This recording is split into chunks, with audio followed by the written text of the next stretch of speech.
how they prepare to get out of the military, what they don't want you to know. First thing I'm gonna tell you guys is make sure you have at least 4 backup plans, all right? I say 4, maybe even 5, because normally when you're planning to get out of the military, a lot of people get out thinking that their one plan is going to work for them. They think they got the master plan. They think they know it all. They've traveled the world. They've been deployed here, been deployed there, or they've been in a non-deployable unit. And they think they're just going to get out and everything's going to work smoothly for them because they've seen other people getting out before them.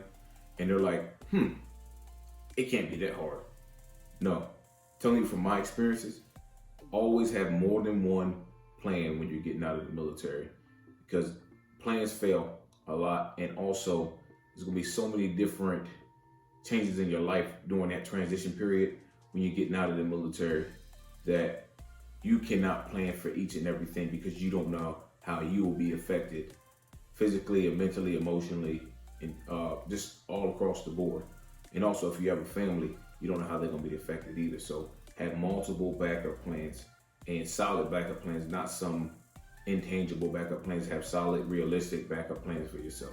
Be prepared to deal with anxiety and depression once you're getting out, because that's a real thing that not a lot of people talk about. But I'm here to tell you that it's a real thing once you get out, because your life is going to go from about 1,000 or 100, whatever people say, to about 10 real fast. There's not a lot of jobs in the civilian sector, that are as fast paced and just exhilarating as just being in the military. You're always on the move. You always got people to the left and right of you that you can count on or just talk to, even if you don't count on them, even if you're kind of antisocial and stuff like that. You always got somebody if you need them there. And once you get out, it's pretty much, some people go into a depression where they don't want to be around anyone. And some people are still looking for that. Some people are looking for that buddy to the left and right of them that they don't have anymore. So if you want to, you could join the reserves. That's an option. Or you could do go to another branch, whatever you want to do. But be prepared to deal with anxiety and depression, because no matter whether you suffer from it on a small scale or a large scale, you're going to have to deal with that. Just something to keep in the back of your mind when you're planning to get out of the military, because it's not going to be just as simple as, oh, I get out, my life changes drastically, and everything is just going to be peaches and roses. But when you was in the military, you didn't have to think about that. Everything was thought out for you. Now you got to start thinking for yourself. All your decisions were made for you before. Now you got to start making all your decisions yourself. So all of these changes happening all at once are going to affect you mentally for sure. So definitely something to keep in the back of your mind when you're planning on getting out of the military. That's not something they really talk about in the transitioning program, getting out of the military. We call it separations and transitioning program, whatever it's called, SEPs and TAPs in the Marine Corps. Make sure you go to medical while you're in, so that you can properly document your injuries that you actually have. Now, I say that to say this: don't be one of those malingering people who really don't have any injuries. They just want to get out of some kind of work or some kind of PT session or something like that. Don't be one of those guys. But at the same time, the stigma in the military is this: you're weak if you are actually injured and you go get help, get yourself looked at. Like if you hurt your elbow, like busted your elbow up, it's barely hanging on by a thread. People look at you as weak if you go to medical. That's the stigma in the military. But in my personal opinion, you're the weaker individual if you choose not to go because you're worried about what other people think. Think about this, right? After you get out of the military, you'll never see these people ever again in your life. All these people that are sitting there making you feel as though you going to medical is bad and they're going to treat you differently because you're weaker than everybody else. But I feel like the weaker person is the person who's afraid to go getting their injuries actually documented and looked at and get help, get fixed. It's just like the person who have mental issues but don't want to don't want to get help because they're worried about what other people think about you. I feel as though that person is weaker than the person who just stays and pushes through the pain, even though it could be something that could literally, your shoulder could be messed up for the rest of your life now. Those temporary people are not going to be there once you get out of the military. So definitely go to medical, and get your everything properly documented for your injuries. That will help you in the long run when you plan on getting out of the military. All right. Start working on your resume at least 1 year out from getting out of the military, because that will save you so much time and stress when it comes crunch time for you getting out. Like, if you start on your resume within your last month in the military, you're setting yourself up for failure, because while you're still in, you have a lot of resources, you have a lot of leadership mentors that can assist you in doing your resume.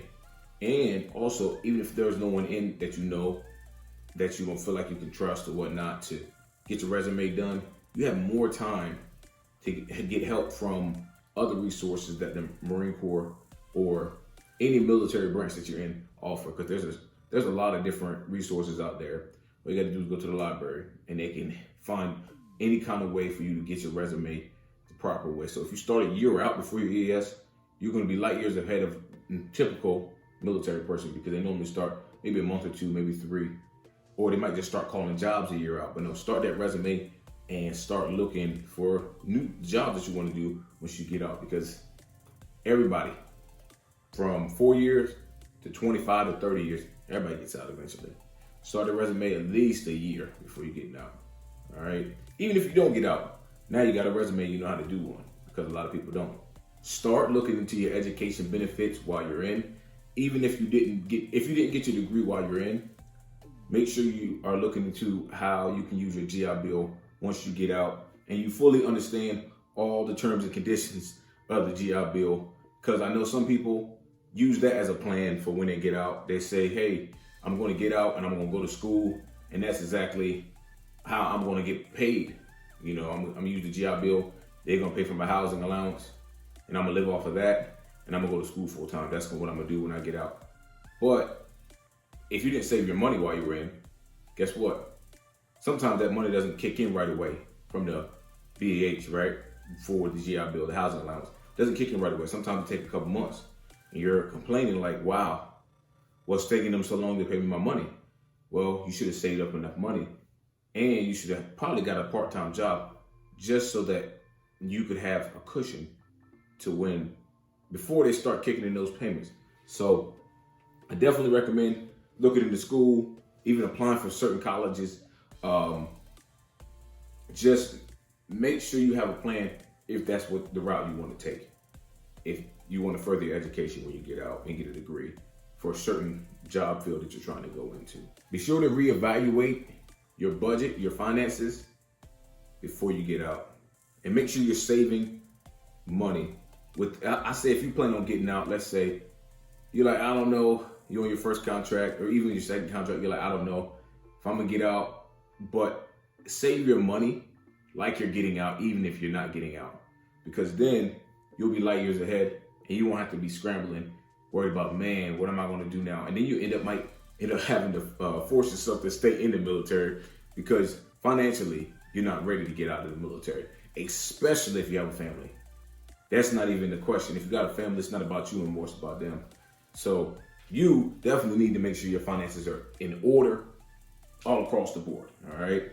But save your money, because one thing you have not planned for is while you're in the military, single or married or whatever, majority of the time, the military was taking care of a lot of your finances.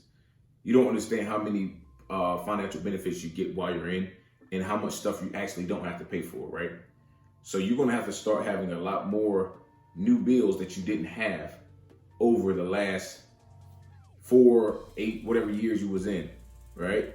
So start budgeting and planning for those type of things. Even if you're going to go at home and live with your mother or whatever it is, father, whatever your plan is, you still need to budget differently because your life's about to change from the last 4 years.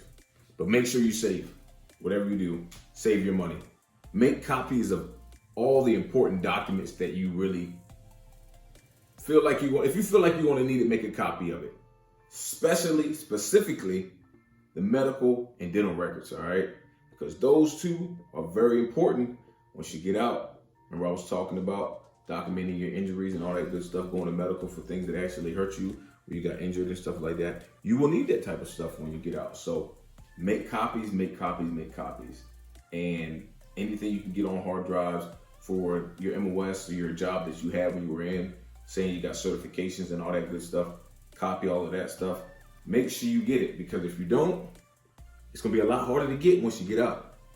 I would say start a year out for that too, making copies of everything and saving all of it. It's better to have more than less. It's better to have it not needed than need it and not. Exactly. Last but not least, now I got out. I'm single man when I got out and everything, but this is for all you guys who have families and whatnot, or if you get in single and you end up with a family while you're in, make sure you do your planning for your family as well. Obviously, it's not about you.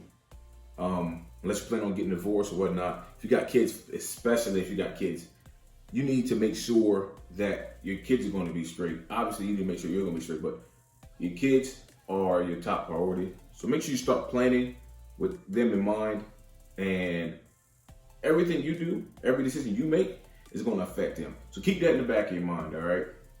Hopefully, you guys learned something from this video. Give me more topics to cover down in the comment section below. Don't forget to like, share, subscribe, and comment and all that good stuff. Make sure you guys are staying consistent, getting those consistent gains in fitness and in life. See you guys in the next one.